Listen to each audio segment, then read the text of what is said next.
what I'm going to do now is to try to give you 5 takeaways. That is, 5 valuable things that are specific to you that you can pull out of these books and take away with you to the other things that you're studying and also to your own life. Number 1, the value of forgotten ideas. Some old ideas are not actually outdated.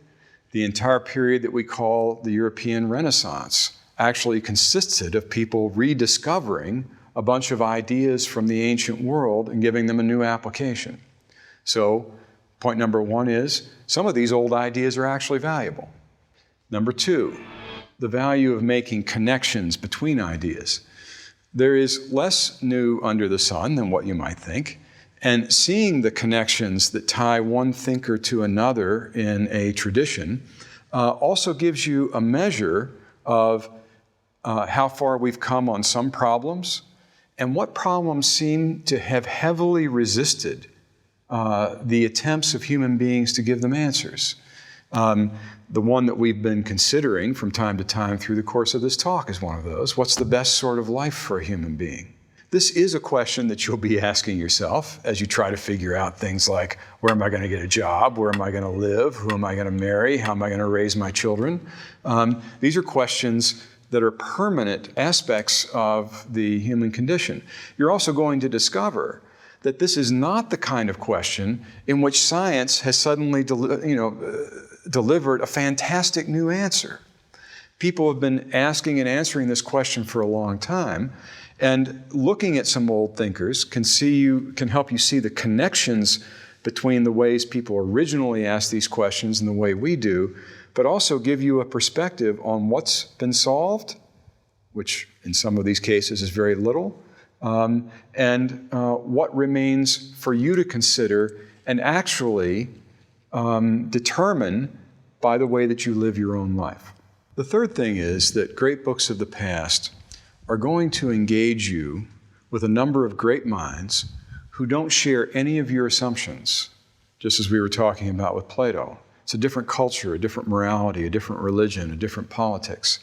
Call this the value of strangeness, which is not only an additional perspective on what you believe, but I'm going to claim is also a primary source of human creativity. The fourth value is, quite frankly, the value of building up your intellectual muscle power. You don't get to be a better wrestler by wrestling all the little kids in your neighborhood and beating them up and sending them home crying. If you're going to be a better wrestler, you're going to have to get your own nose bloody by going up against people who are bigger and stronger and better than you are. So finally, 5, there is the value of forming better judgments. Once you've encountered with the best of all time and wrestled them to the ground, you're going to be much better positioned to make your own good, discerning judgments about where to spend your precious time, without having past generations of experts to do the reading, you might say, ahead of you and post the signs, without knowing how a book is going to influence other books, and without yourself being able to figure what the views are going to be of this book in the future. You will be able to tell junk from gold, trash from something that's worthwhile. Why? Because you'll know when you're actually up against a real mind. You will have experienced the best that we know.